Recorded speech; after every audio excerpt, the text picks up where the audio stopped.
Before we begin, please be advised that this show may contain some adult themes that may not be appropriate for all listeners. Use your discretion. Now, on to our show.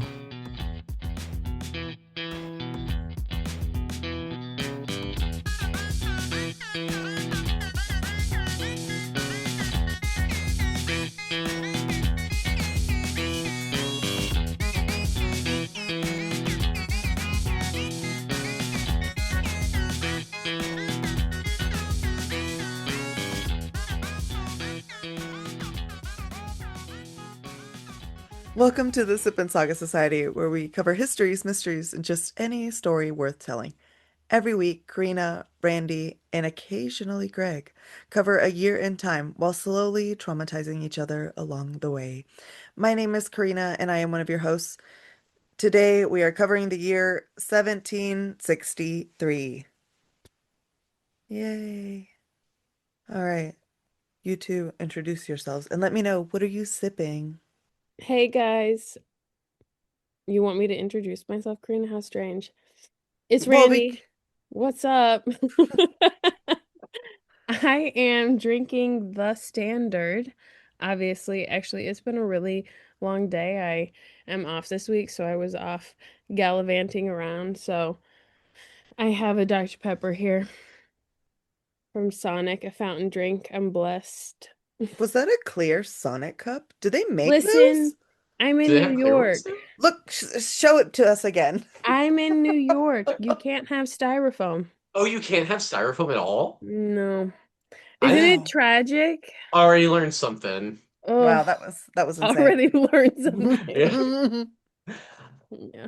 You have to pay for your bags here. I've been to states with that, where they have the bag fee or whatever, but Is that? We We have really see that. it's my in like uncle Las, for a DC. my living. city is like that. Las Cruces is like that. Mhm. Hmm. Well, we don't have styrofoam up here either. Crazy. I didn't know that. Yeah. A lot of drinks because I can never tell how much I'm going to have. So like sometimes there's no saving them, without the Hmm. styrofoam. No, it's not the same. I mean, the environment is The important. added I know, not that I'm microplastics promoting and the that. I'm not styrofoam that complaining. really, there's got to be microplastics in that too. I know. We are Listen, at this microplastics. point, yes, exactly. At this point, like I watched not even the documentary. I watched a trailer for a documentary about plastics the other day. It terrified me. It was like these are things in your home that are plastic, and these are things that are giving you microplastics. And it was like, and it went room by room, like in the kitchen, and and then in the bathroom was the worst place. Like your toothbrush, every time you brush your teeth. Oh You're giving God. yourself microplastics? Anyway, not to scare people.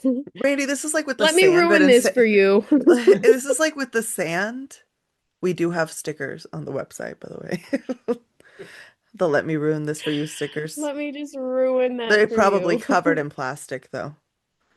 But it's like Yeah. the time we learned about sand and I just like looked around and I was like, am I sand? Right now I'm like, am I plastic?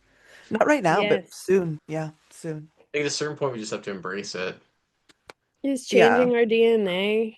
We Oh, might look. become the robots. Who knows?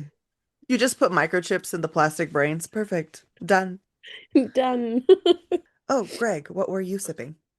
Today I R. have, well, I got suckered at the R. counter into buying this one of those cocktails in a can. So this is a paper That is plane. so cute. It's petite, y'all. It is. This It's just like a one pour cocktail. So like you add it ice, is vodka. smaller than those mini Coke Oh yeah, cans. they're That's teeny tiny. adorable. But so I like they have like a Negroni, but this one is a paper plane, which apparently is made with whiskey, lemon, aperitivo bitters, and Amaro liqueur. I've never had it before, but it tastes like a fancy whiskey sour, How is how I would cute. describe it. Um, and I have a beer for when I'm finished with that. This one is called the Master Blaster, and it Oh is a wow. You know what? pink. Once it got closer, it looked RoboCop, but from this angle, it was giving Tim Burton Nightmare Before I've kind of Christmas. got like robot Uh, samurai in like a Mad Max kind of thing. I don't oh know what yeah. it is, but it looks good. So that's what I have. That is a cute can, though. It looks intense. Mm-hmm. It's a man. Wow. It's a Mm. man's drink. That's what it's giving. Like, or for the men. Mm-hmm. I like that little one, though. That one was cute. I That do. They just, they have a bunch of different kinds by the counter, and I usually try a new one. Is it good? Yeah, it's good. Karina's The wasn't. Negroni was good that I had a few times ago, but they have other ones too, like a margarita and stuff. But I'm like, that's mm-hmm. teeny tiny for a margarita. I need like five of those to go into a Yeah. class. You pick well, Greg. Karina's Yes, cute cans. Whenever Karina has a cute can, I'm it's always like, trash. yeah, yeah, it is. Every It's time always it's trash. And it's trash. not good. Yeah, it's sad, honestly. I hate it. Okay. I am not sipping anything fun. It's just water with a flavor packet because I live on the edge. But other than that, it's just me and the water. Um, I'm super excited about 1763. It kind of went a lot of places that I did not anticipate, but let's see where else it can go with Randy. Randy, what are you going to talk about? Yep. Karina, thank you. I know you'll be carrying the main story for tonight, but I will be really taking us to another continent and country entirely. Um, Sadly, I won't be switching up my topics. We will still be depressed by slavery and capitalism, just in a tropical environment. However, you will get to feel something as I'll be covering another revolt, the Berbice Uprising of 1763 in Guyana. Interestingly, this rebellion actually succeeded in overthrowing a sovereign government, and the uprising lasted nearly a year. So I am very happy that I was able to cover this because when I was just as a little tidbit, I was really kind of drawing parallels between this rebellion and when I did the Pueblo revolt. It was just really interesting because both of these, what you'll see is that they were actually able to push the settlers out of their area for a specific amount of time while they were trying to negotiate some sort of treaty or terms of truce. But before we get to all of that, we're gonna go first where we always do, and we're gonna get some context. So, for the sake of everyone listening, whose hands are too full to Google while you're listening to this. Guyana is a small country in northern South America that touches Brazil and Venezuela. It's roughly the size of Idaho and is actually considered a Caribbean country, which I was kind of surprised by. I didn't know that Caribbean countries were also ones that were at the top of South America. I learned something new doing this. I didn't As know there is were islands there. You didn't know there were islands there. What do you mean? No. Like, I didn't know there were islands in that region. Above Well, I South think Lower America? Caribbean. There's like the Lower Caribbean. But I think Yeah, that like means like everything that touches the sea is like the Turks and Caribbean. Caicos and Yeah, Bahamas. That's where that is? that's where my Yeah. dad always wants to go for cruises. I don't know why I thought everything was just at the end of Florida. I didn't Isn't know that where Turks and Cuba? Caicos was. I Cuba's just at thought the it end was in Florida. I just thought it was just Cuba and then the Jamaica and then Bahamas. I was like right there. And that's it. That's so funny. I have a whole map here. I don't know. I've Haiti, had the Puerto Rico. Puerto Rico I is didn't know where actually I'm telling pretty you, I far out thought they there. were all just in the Gulf of Mexico. Oh my God, this is mind-blowing. Well, I mean, where I does the Gulf of Mexico end and the Caribbean begin, right? It's all just like man-made. Yeah. Exactly. I'm like, where is the water? The Anyway, line does not exist. wow, that is insane. I've never thought about it. I literally, okay, I was following the Diddy case for a really long time, and and they were always talking about Turks and Caicos, and I was like, wow, Yes. everyone's going there. Yeah. I didn't know where it was. I did not know where it was, That's and where it now is. look That's at where it us is. learning. Wow, Yeah. Christina Like is right. Idaho, you know. You're like Nobody looks at maps. I have an idea of what Idaho is, but I can't picture it. Or like Idaho. Ohio. Yeah. Idaho's the one with the potatoes. Idaho is skinny at the top, and then it's like bottle shaped almost. That's Yeah, but Idaho. what does Idaho look like? You know, you're thinking of the map and the shape of it, but A bottle, that's what I'm saying. It's bottle yeah. shaped. Oh, I meant like the Skinny. actual landscape and stuff. Oh, couldn't tell you. I've Yeah. never been to Potatoes. Idaho. Me neither. It's just an imaginary place. People in Boise would disagree. Hashtag Boise for the podcast. Imagine you go to Boise. Are you real? Is this a real place? We'd get hit, I think. I feel like it Okay. feels like you have to be an intense people to live up there. Any of the northern areas are kind of scary, in my Oh opinion. yeah. It's the intense peoples. I Anyway, applied for Randy. a job in North Dakota at one Now point. that's actually I, insane. when I was on like the job market for academic jobs, because you go where you can get a job. That's true. Like Yeah, there's not a lot of choice in that matter, you Hmm. know. And so I was like, I could do Minnesota or North Dakota. Like, I would love to be in Minnesota. People think I'm crazy, but I really love Minnesota values. North Dakota, I think, is wild only because I saw this documentary and they were doing like a truck refueling in North Dakota in the winter, and the woman had to go outside to fill this truck up, and it was like sub 20 degrees outside, and they were only allowed to be outside for a certain amount of time, and she had to count how long her skin was exposed while she was putting the pump into the fuel into the car with the pump because she couldn't do it with her gloves on. Like it was this whole thing. I'm so glad, Greg, that you did not have to go to such a harsh landscape. yeah, me too, actually. You know. That's real uncomfortable I'm to think sorry, about. I was rambling. I got us way off on that, but that is what it made me think of. Okay, back at it.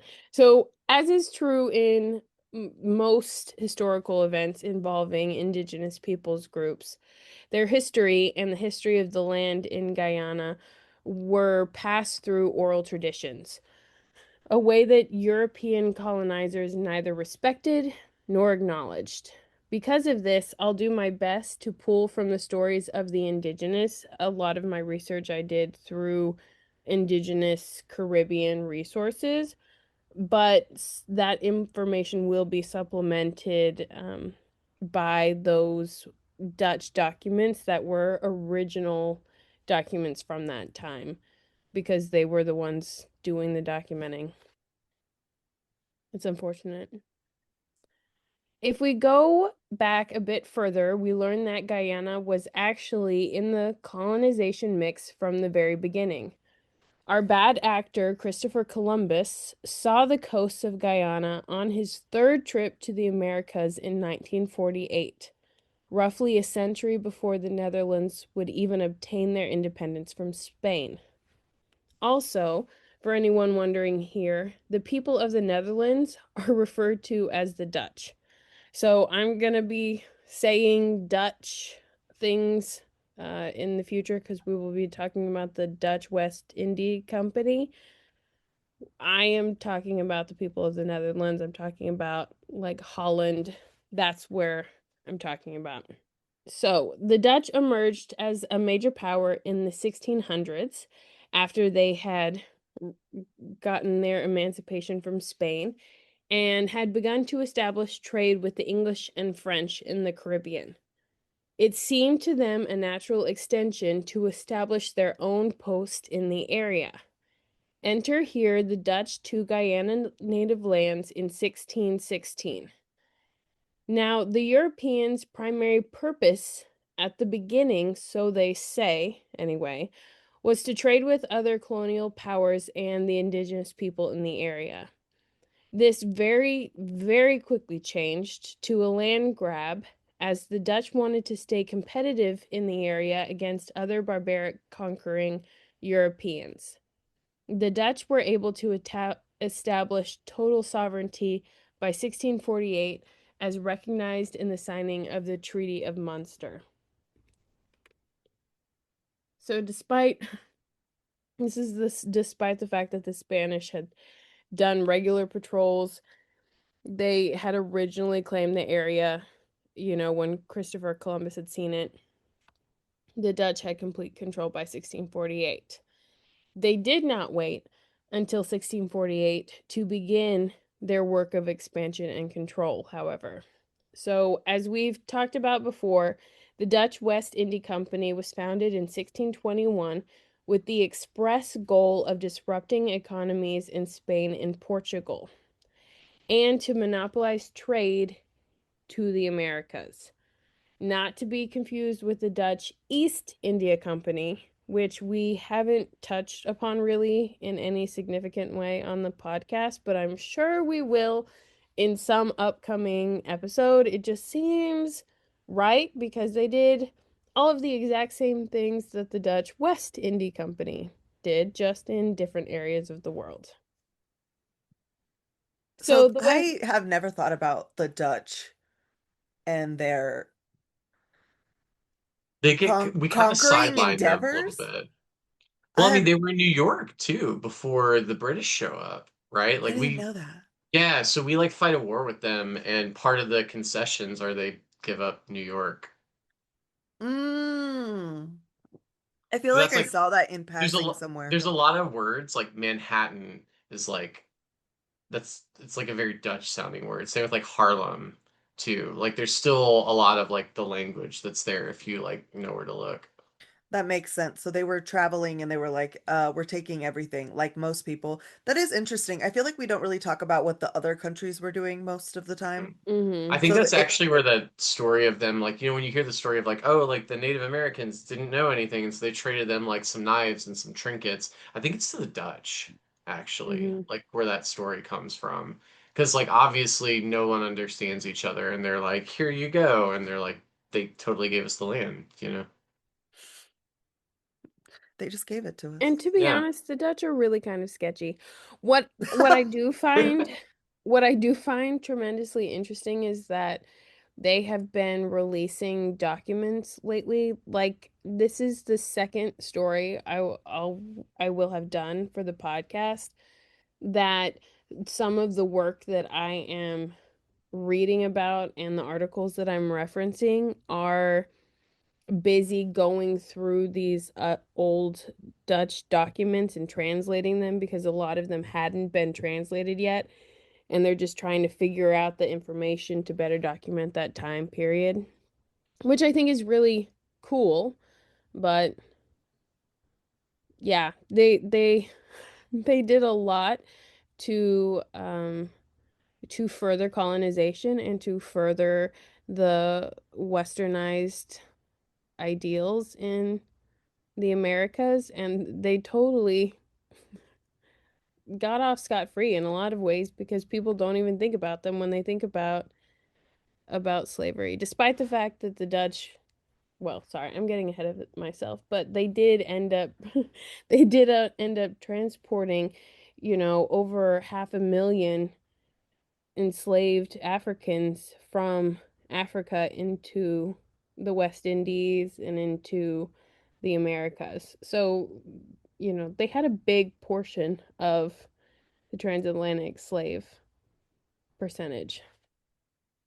Anyway, so the West India Company took over governing the colony of Berbice, which is a colony located on a river right on the shores of Guyana. And they went about establishing new colonies for trade production. So their primary purpose really was they were really focused on trade products, right? We're thinking tobacco, we're thinking cotton and sugar and coffee. Their as their plantations took hold though and began really creating product, it created the need for increased labor within the colonies. The Dutch had already had a really difficult time trying to subjugate the local indigenous communities who had fled into the really dense jungle, because this is like Amazon area, right? So they had fled into the really dense jungle in Guyana, and it was really, really difficult for the Dutch to go in and try and find them, let alone capture them to bring them back for slave labor. So the colonies and the Dutch colonies turned their eyes to Africa in order to satiate this need and this appetite for more and more slaves. Um, and and the Dutch were exporting as early as 1623. So remember, they're not officially in charge until 1648, but they're beginning to export product by 1623. They're exporting 15,000 kilograms or 33 pounds of tobacco out of Guyana. This is the equivalent of a male humpback whale, or more fun. I found this to be more fun. Anyway, it's the newly estimated weight of an adult male T-Rex. So, 33,000 pounds, roughly. Those are wild estimates, Randy. I just wanted you to have some context. It's one humpback whale or one adult male T-Rex. Right, exactly. Use Take your whatever you're pick. more accustomed to. Yeah. You know, some people don't know whales, some people know Jurassic Park. I don't know. I don't know your life. One Free Willy, one Jurassic Park, basically. So, so the West India Company became one of, if not the biggest power in the transatlantic slave trade in the early days of slavery. Throughout its lifetime, like I said, over 500,000 souls were taken and transported by the Dutch, with an estimated 8% going to their own colonies throughout South America and Latin America. In the 1660s, the enslaved African population numbered roughly 2,500, with hundreds of indigenous people also being used where possible. Comparatively, there were only about 300 Europeans overseeing this entire operation. I will never understand why those ratios work on groups. I know that there's like psychology behind it. I know that there are tactics that they use, but 300 Europeans to 2,500 slaves, it shocks me that it took nearly a century of slavery for there to be an uprising with those kinds of numbers. That So is. Arkansas actually has one a similar like I don't know about exactly the numbers, but like a really wild imbalance like before the Civil War because it's like largely absentee planters who just like they have so much money they're just like investing in plantations in other places and they're like, "Oh, it's cheap over here." And that's pretty much like the ratios in Arkansas and a lot of a good number of deep South states. The only thing that I can think the reason why it worked in Guyana like this, seriously, the only reason why I could think that it would work is because the plantations, again, jungle, so the plantations were really private. It was difficult to Mm, like get to, you know what I mean? Like it wasn't easily accessible. You didn't exactly know where all of the plantations were. even if you ran, you didn't know where you were going to go. Well, more like you didn't know how many people would revolt with you. You didn't know how many Right. white people were on the next plantation or in a village or what where the Right. Like soldiers were. for example, like we talked about the Stoner Rebellion, so like they were able to communicate with each other, talk to each other, and they Yes. had an idea of what the numbers were going to be versus here. all you can see is what is in your little compound. So if it's out of there, Exactly. you don't know what's out there. Yeah. Yeah. And they Yeah. just brought you there. That's the other thing. You just were brought there. Yeah. So you don't know really where you are. Yeah. Well, despite being absolutely pivotal for the work and the prosperity of the Dutch colonies, and I mean literally pivotal because also in the 1660s, the economy would have absolutely collapsed without enslaved people, right? The enslaved Africans' contributions could not be more overstated to the maintenance and the income of these plantations. But the plantation's conditions toward these Africans were absolutely brutal. The enslavers used brute force and intense acts of violence to maintain control over the Africans, as is often really common in these scenarios. We see instances of sexual assault and other kinds of abuse that are being waged on their bodies. And one of the ways that they would keep the enslaved people from attacking or like acting out was that they kept them hungry. So food shortages were really common, with the enslaved people often having to perform their difficult manual labor with no food whatsoever. And because of this, revolts and general unrest were quite common in that area, but seemed to be easily managed, right? So, like, people were getting mad, but they're hungry, they're weak, they're tired. So, it's not that hard to shove them back into their place. And when I was doing my research, one of the things that I came across was that the generals and the people, they knew that these many fights and insurrections were happening, and it was like they didn't even talk about it. They didn't even talk to each other about it because they knew that they were happening so often that they were like, I don't want to hear about that. Like, deal with your own problems. We're not having any problems, basically. Exactly, Karina. Deal with your own issues. So, Um, low fertility, this obviously led to really, really bad conditions for the enslaved people. There was really low fertility rates among those who were enslaved, and they had a really high death rate due to the brutality that they endured at the hands of these European masters. So, this led to an even worse environment where the colonies needed fresh blood continued to be brought in because they weren't able to sustain the people that they had, and they weren't able to, and they love to do this, they weren't able to breed them, breed these. I hate even saying it. It makes me so angry. But they would force these relations to happen so that they could have children that would be born in slavery. So Right, but they that, kept them so malnourished yeah, that they couldn't yes, actually ever get pregnant or sustain a yes, pregnancy. So they exactly, kept dying. So they had to exactly. keep getting more and more and more of them Mm-hmm. because what the fuck? Because they wanted to make more Yeah, money and they didn't Yeah. want to you know, work for it.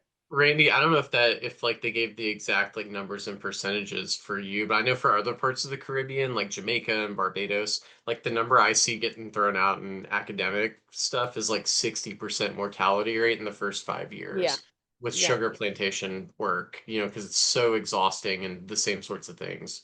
And it was specifically in sugar. I know that Mm. the two numbers that I saw were split because sugar plantation work, I want to say, was in the 70s Mm. for Guyana. It was like what they did to kill you. Like, they were like, we're gonna break your body doing this work. Um, and Like they they just, knew they were going to kill you. They didn't care. yeah, they did not care. Disposable, right? They did not care. Mm. Um, I'm gonna put a little aside in here because I thought it was interesting that some of the Guy,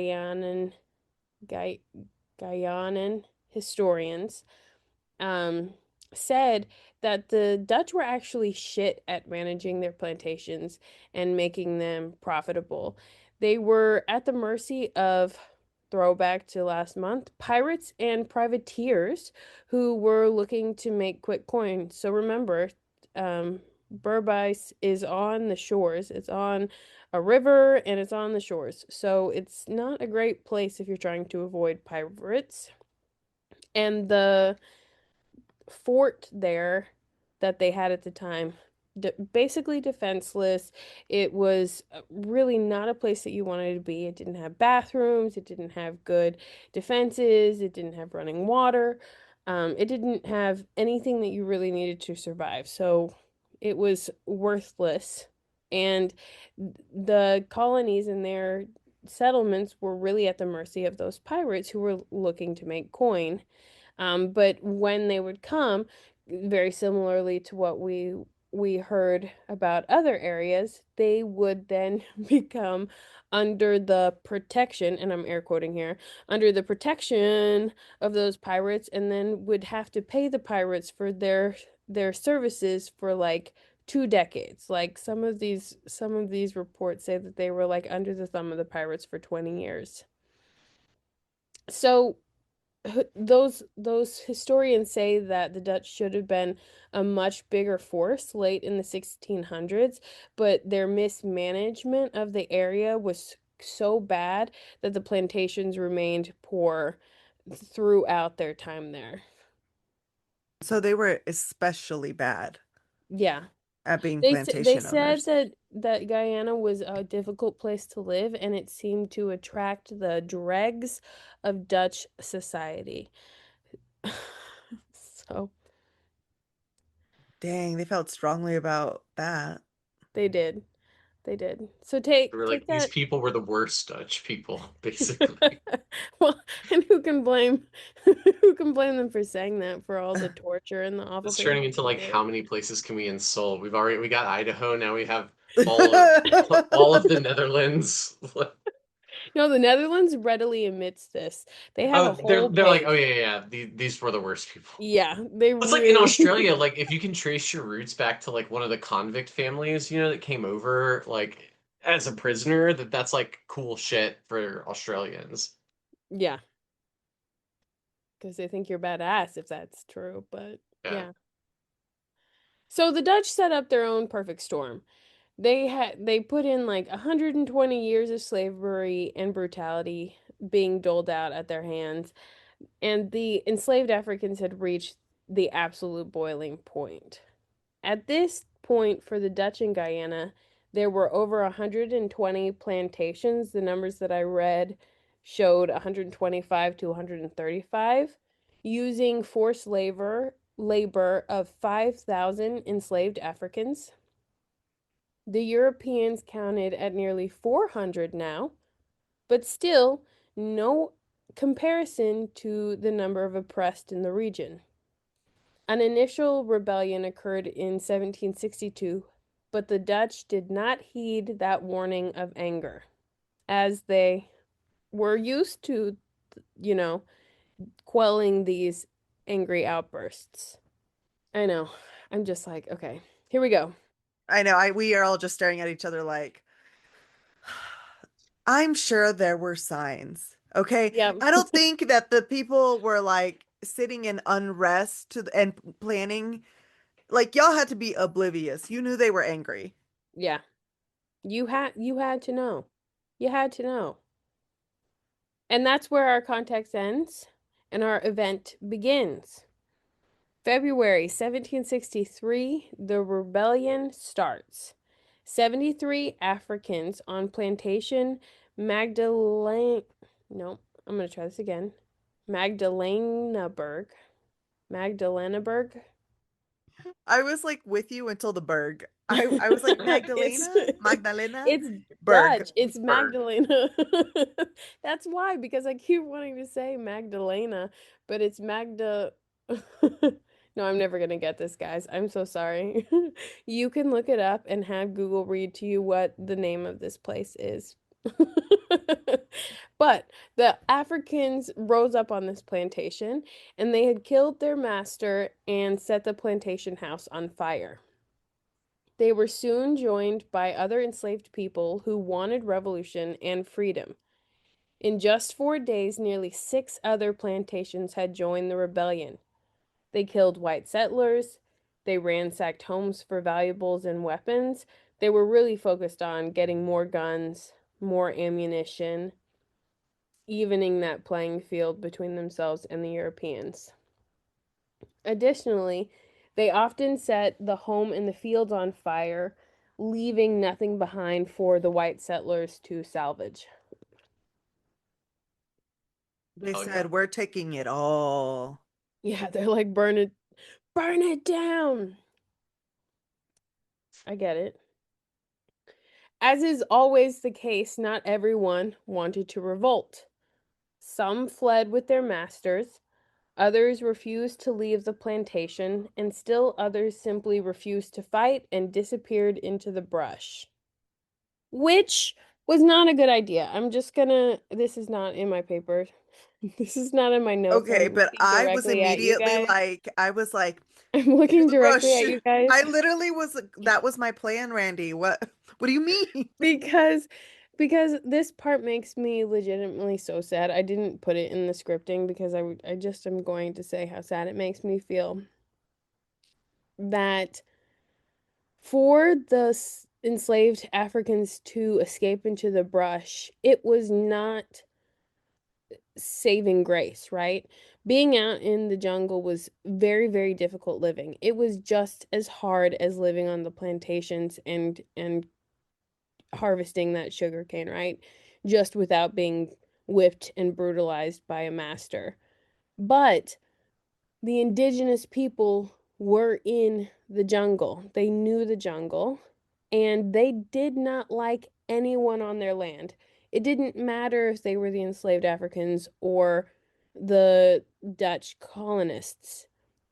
So fleeing into the brush was almost certain death for these people. So I just, it makes me so sad because what could have been like a really good moment of working together, the indigenous people ended up serving as a really good tool for the Dutch colonies because they were like, we're going to kill anyone. We're going to kill anyone who's not us, including the enslaved Africans. Oh, that's so sad. Because then even like if they were there, they could be threatened with, there's no really nowhere for you to go.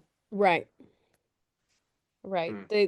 The Dutch considered the indigenous people their cleanup crew, basically. That is awful. I didn't even think about that. I was living in like I've been doing a lot of 1763 northern North America Yeah. research. So my brain is like in another region entirely. And so I forgot about where you were talking about. I was like, oh, Yeah. It's not good. no, it's not great. It's not great. And and so the Dutch are pissed. They are not happy about this larger than usual rebellion, this uprising that's spanned 4 days and now has, you know, almost a dozen plantations. They're like, "Oh hell no." So they send a slave vessel up the river to quell this unrest. And I quote completely because much like when we talked about George Washington sending men to completely obliterate the native tribes up here in New York, they basically were like, "You're gonna go completely destroy this uprising. I want a clean slate. I want this wiped out." And, you know, the enslaved Africans had the momentum on their side at this point. So that declaration was much too late. So enter in Cuffy, an enslaved man brought over from Ghana. I know Ghana sounds a lot like Guyana for for the people listening, Ghana is actually one of the major slave ports on the coast of Africa, and it connected a lot of the slave trade to the ports. Truthfully, one of the biggest ports was the Bahamas, Jamaica specifically. A lot of the transatlantic slave trade was moved through that area, but they also brought ships into Guyana. So Guyana is in South America. Ghana is in Africa, but the names are so close. So Cuffy was an enslaved man brought over from Ghana as a child and was working on one of the most brutal plantations in the Dutch colonies. He, however, had all the tools he needed to become the natural, recognized leader of this rebellion. Okay, so he was really charming, charismatic. He was able to talk to a lot of people. He had shared history with some people. And by March, he had established himself as the governor of Berbice with his trusted deputy, Akura, named as second in command. Now, this is where I see some of the differences in the Pueblo Revolt versus this revolt, because the languages shared amongst the revolutionaries here in Berbice, unlike in the Pueblo Revolt, which was really difficult. They needed so many translators to do so much. The revolutionaries here in Guyana um, were able to communicate because they had shared West African languages that were of a similar enough dialect that they were able to communicate easily, and it didn't hinder their ability to assemble once they were actually together. So Cuffy's next order of business was to train these formerly enslaved people at his disposal in combat. How did he do this? He appointed generals, but he also used captured white mercenaries who were originally there to protect the Dutch governor. Cuffy saw their potential value and is considered a user of modern warfare by a lot of historians because he was able to see the value in his enemies' alliances. He was able to pull a lot of people off, and he really preferred not to go the violent route at first. He preferred to work with negotiation. He was like, we can talk first. At first, Yeah, Randy. he's like, I'll give you a chance. And you'll see it was maybe to his detriment, but that is what he did. He also used everybody. So men, women, and even children were drafted into the rebellion, and they were given important jobs to ensure their freedom. So there are stories of like children, running messages and like doing things. Like he was really using every single person at his disposal to strengthen their rebellion efforts. The first bloody fight happened at Plantation Pierboom between the Africans and the small Dutch military. And I mean small. Again, remember, this is like 400 Dutch people at the settlement. So we're talking like 8 military people on notice, like on patrol at any given time. So it's a very small contingency of troops. The majority of the Dutch were killed immediately, but some were put to work in the fields as slaves themselves, or they were executed. One woman, the daughter of a Dutch captain, ended up being taken as a prisoner and later became Cuffy's wife. I know you're going to ask me more about this. Honestly, I don't know. I don't know. I don't want to know. Everything I read, which wasn't nearly enough, as I told you both, because the accounts of this are not super great right now as they're still going through the documents. But everything I read basically said that he was using her as a political maneuver and he did not have any romantic or sexual interest in her. I'm really hoping that it's true. I'm choosing to leave it there. So he was just like, I need you for this, and like that's what we're gonna Mm-hmm. do. But Yeah, to like, strengthen his hold, Actually, yes, I'm to believing Brandy's truth. He just yeah. I want to didn't, believe that. Yeah. he just, Especially given how he works to get the Dutch to negotiate this peace. I just don't see him doing something like that personally. who knows? Anyway, this blow rattled the Dutch, so killing all these white men rattled the Dutch, and many, many wished to flee. But Coffee saw this as an opportunity. Unlike his second in command, Akura, who wanted a military victory, Cuffy focused on the negotiation, right? So, despite being unable to read or write, Cuffy sent the Dutch governor several letters outlining the state of enslaved Africans on the plantations and what they were negotiating for exactly. That is Cuffy's inspiring, Brandy. Cuffy's dream was for separate but equal states, right? So Cuffy was like, you guys take the shore. All of the Dutch can just have the shore. You're set up there, and we'll go over here to this other area, and this is where we'll live. Some of the documents I read called this a maroon Hmm. colony. Is it? Oh, Greg, you know Yeah, I this. was gonna say like there's some similar things happen in Jamaica specifically, but yeah, that would they normally are called maroon colonies. Yeah. So where the enslaved people are granted their freedom and then just kind of like peace out to another area. Hmm. So they That can was just go and be by themselves and yep. we And won't bother you, you don't bother us. that's what Cuffy was negotiating for.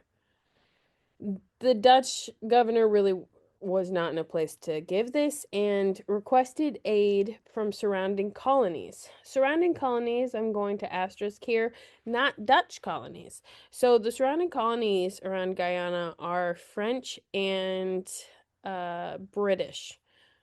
That is who he asked for aid, and he received um some response from those other governors. Interestingly, though, like I said earlier, they turned to the indigenous in the area for help in order to let them know that there were these slaves that were going to be going through their area, and if they wouldn't mind, killing them or capturing them or letting them know that they were there so that the Dutch could go kill or capture them, that would be really great. Couldn't you just help us out, please? So much. Just a It little was help. I know, right? I just really the audacity of these people just floors me every time I do one of these stories. It floors me. It was at this specific moment that Cuffy could have won the war outright if he had only known how desperate the Dutch in the Berbice colony had become. The accounts basically show that if he would have pushed them just a little bit harder, they would have been forced to flee on the ships because there were no reinforcements, right? But Cuffy was a negotiating man and went the route of negotiating rather than violence, which honestly is rather unfortunate. 100 soldiers had been sent from the English settlement to ensure that the revolt didn't spread to their areas. So basically, the English and the French were like, hey, yeah, dog, we're gonna send our people over and they're for sure going to help you quell this rebellion because we cannot have our slaves saying that enslaved people are if they fight they can become free. We don't need that happening in our colonies. So here are some soldiers to keep all that real quiet from bro to bro. Ugh, Brandy. So they actually send them, or they're just saying that, like, yeah, we No, they totally sent got them. you, or they follow They through. sent Okay. they sent 100 soldiers. And this is where the real fighting begins. So remember, the second in command, Akura, led wanted to have this military decisive battle, right? He wasn't down for the negotiation. And he led a bloody battle against these new insurgents, but ended up retreating. This put the Africans on the back step and began turning momentum towards the Dutch. Cuffy wanted a lasting independence for his people and again tried for negotiation. The Dutch governor took this proposal and sent it to Holland for approval, but the Netherlands were not interested in negotiating. And truthfully, most accounts say that the governor did this as a stalling tactic anyway for more reinforcements to come. They saw the letter as evidence of an internal divide amongst the Africans, which in part was true. What the Dutch didn't see happening was Cuffy turning and now condone the fighting. He was tired of waiting. So the Africans took the fight back to the capital, where the Dutch were pushed and then holed up on three ships in their bay. More than 2,000 Africans attacked these three vessels, and for 5 straight hours, they maintained constant fighting at each other. And I really like have a hard time conceptualizing how you can maintain artillery fire on both sides for 5 straight hours. It's just really, it just seems so long to me. I really do have a hard time conceptualizing this. But it was for 5 hours, but the strength of the cannons on the ships eventually pushed the Africans back into the brush. Cuffy once again began, that sounds weird, but that is in fact the right word order, began working on negotiations, thinking that the show of force would have scared the Dutch enough to consider surrendering, right? So like at the time, these things there were other rebellions that with the show of force and like, hey, we're a real threat, we're a significant presence, they were able to negotiate some sort of terms to like better their conditions or even up to freedom. So they thought that the Dutch would have been scared enough to consider surrendering or negotiating. Soon, though, the Dutch heard of the re upped attacks, so the Dutch in the Netherlands, and they sent reinforcements from the Netherlands while the Dutch governor entered into a new waiting game with Cuffy. In an unfortunate development, the African rebels began falling apart. So outside of these varying perspective challenges, because you've got to remember there were a lot of different perspectives in this group. There were the Africans who had just been brought into slavery, there were the Africans who had been brought as children and had grown up in it, there were the slaves, the enslaved people who had been born into it. While that was a smaller number, they still were there and they didn't have any concept of what life was like outside of enslavement, right? So there's, and then to top all of that off, you've got cultural differences of all of these different countries and these different tribes of people. So there's a lot of perspective clashing that's happening here. But outside of that, food was a constant problem. So they had been going around, they'd been burning down these areas. Where are they going to get food now that they've burned the plantations and the fields down? They're getting hungry. They're eating their horses, they're eating animals that they can find. They're doing whatever they can to keep this population fed. And that remained a constant problem throughout this entire rebellion. Ada, one of the generals, challenged Cuffy in October of 1763, and then Cuffy was deposed by a popular vote of rebel leadership. The waiting, honestly, had gone on too long for them, and they were upset that they were now on the back foot and losing end against the European powers. Cuffy was so disheartened by this turn of events that he ended up killing himself. Literal gasp. Like I had to tell you guys because Randy. I know. Isn't it awful? I know. I really, really think this Ah, man was probably too soft for the world that he was put in. It just another time I think he could have really flourished. he was too pure for the colonizers, as many of our ancestors were. Yeah, that was not what I wanted to hear. So, Yeah, poor Cuff. Yeah. So he was so disheartened he ended up killing himself. I think I would have He, rather them killed him, honestly. I was waiting for you to be like, and then he showed up for negotiations and they stabbed mm-mm. him, and I was gonna be like, No, they didn't. No, it unfortunate, but unfortunately for you, they buried him with extreme care.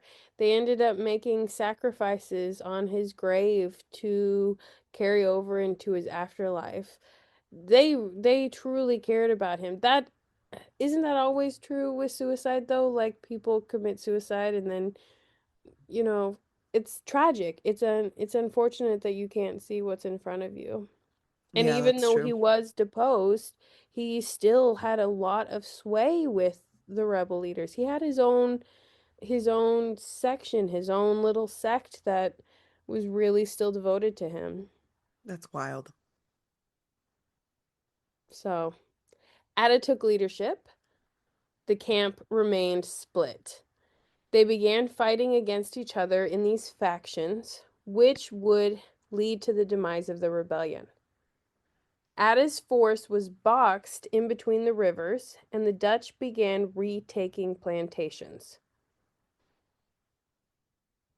I know. The rebels ran, but were pursued hard by European forces. And again, I say European forces because at this point it was Dutch, English, and French troops that were out there pursuing them. They captured a Kur's group and spared their lives in exchange for the location of the other rebel faction, which was being led by Atta, the one that deposed Cuffy. On the anniversary of the rebellion, the 1 year anniversary of the rebellion, only two African leaders remained alive and free. There was virtually no food left at this point, and the few weapons available were used up. So there was really no gunpowder or ammunition. They had the guns, but there was nothing that they could do with them because there was nothing left to fire. There would be three, maybe four more clashes between the colonial and rebel forces, but it wouldn't be long before the fighting would end.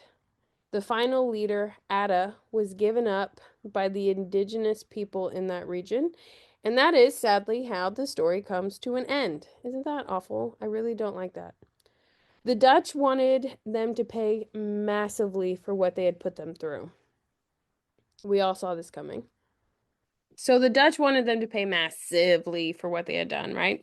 Mm-hmm. They had conducted fake trials and condemned more than 120 Africans to death, with several dozens more punished in some way, shape, or form, right? So not death, but maybe whipping, maybe, I don't know, something else. Chopping a part off or branding or something. It's funny you should say that because light torture. the captured leadership faced the worst of these punishments, with the men having flesh torn from their body with hot pincers before being burned at the stake. This is the fate Adam met. I don't know if it's a wild stroke of irony. I don't know what the word for it is, but the Dutch governor was so horrified by these executions and barbarism. The Dutch governor, whose fault it is that it got to that point, he wrote for clemency. He wrote to the Netherlands for clemency for the Africans. As you can imagine, that took way too long, so the pardons came, but they were too late. The only ones ended up being freed were the 16 Africans who had remained loyal to the Dutch. Just Now, 16. yeah, the 16, yes, exactly, Greg. 16 out of the 120. The 16 that had remained loyal to the Dutch. When I read that part, I just really wanted to be like, what the fuck do you mean? The ones that remained loyal to the Dutch, why were they in jail? If they remained loyal to the Dutch Randy, and I the didn't even think Dutch are about doing that. these trials, why did the Dutch have these Africans in jail in the first place? Unless they're just the worst people. Unless they're just the worst people, right? You weren't even part of the rebellion to jail. They're like, but we can't know for sure, so we're gonna put you in jail just in case. Well, you Right. associated with them, so. Yeah. And we You were can't on the tell different people plantation with apart that one. because we're You're racist. also So, African, so you know. hmm. Yeah.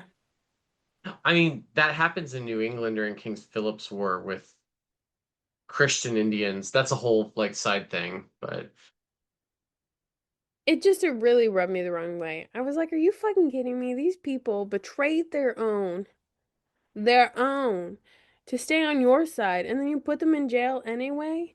Of course you do. Of course they do. Of course. Of course. I'm not surprised, but I am disappointed I'm disgusted. about the whole story, Randy. The whole thing was just a lot. Okay, well, okay, I'm almost done.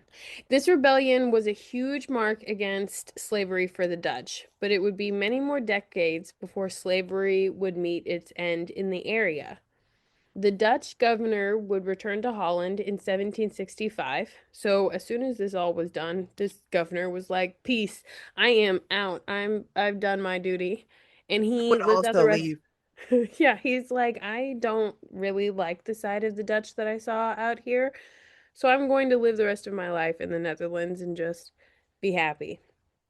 The colonies would be ceded to the British in 1814, but would continue to labor for 20 additional years under slavery. Guyana wouldn't become a nation for 200 years, but did gain its sovereignty in May of 1966. So, hella recent, which is also part of the reason why I think the history portion of this was so difficult. Because if they just got their statehood in 1966, they're probably working on it, right? Like Yeah, they've how do got you a know lot your of other history stuff. without? I'm sure that the people that were in charge of it before weren't keeping their records on Indigenous people history. Right. Right. So I'm sure that there's going to be a lot more coming out about this. I did reference a book in here and I'll put it on our Discord page. It's called Blood in the River because this is considered a primary authority on the topic, this book. It's the one book that like everyone was like, read this book, read this book, read this book. And I found that really interesting because even the Caribbean historians were like really praising it, but it's written by a Dutch author based off of Dutch papers. Remember those papers that I was talking about that they were translating? So I really want to hear what the historical lens and the storytelling is like in this book, that she must be so impartial when she wrote it that even the people in Guyana are like, yeah, this is really good. This represents what we're after. Anyway, so they gained their independence in 1966. There was another rebellion in the area, a major rebellion when the British were there in 1823. It ended up including over 10,000 enslaved people. So I thought that was really interesting. This one was not, even though this was the most successful rebellion in the area, it was certainly not the largest rebellion that happened in Guyana while they're in this transatlantic slave period. Cuffy continues to inspire many across the nation.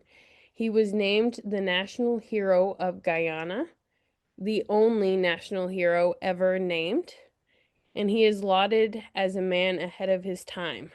Like I said, he is really known as being a man who met violence with diplomacy and focused on the strength of negotiation, which really goes against goes against a majority of the stereotypes that we have of Africans that were being chatteled into slavery, and this whole idea of them being lesser than, or them being compared to chimps and other sorts of animals in that similar vein. Here we have Cuffy, who is showing diplomacy and these really great morals to the detriment of his people, right? Like, he is so above board and so, ready to be on the morally right side of things that it's a point of being taken advantage of by the European powers. Well, I mean, So, we saw that with Columbus too. what do you mean? Say more. Like, I feel like if, for Cuffy specifically, he has such a, like you said, soft heart earlier. And similarly to Columbus, whenever he showed up to the little island or wherever he was at and talked to the indigenous people and they treated him with kindness, and he just destroyed them and wrecked them. And I just couldn't get the fact out of my brain that you said 1966 was when they gained their independence. Mm-hmm. And I just am like disgusted and so sad and just like it breaks my heart because like you see the where the harm went from just one man making contact with gentle people or with Oh, people yeah. that were accepting and One loving and one crazy idea led to, all of this yeah, the butterfly effect. That's what that is. was wild. I just because I'm like that's 200 years. That's just 200 years of I them. know. I straight up told you at the beginning. It was a new country, it was a new continent, it was the same vibe. Same bullshit. Same be angry. hmm And that is it for part one of our episode on 1763. Part two, Karina's section on the French and Indian War, also known as the 7 Years' War, will be coming out on Saturday. Goodbye now.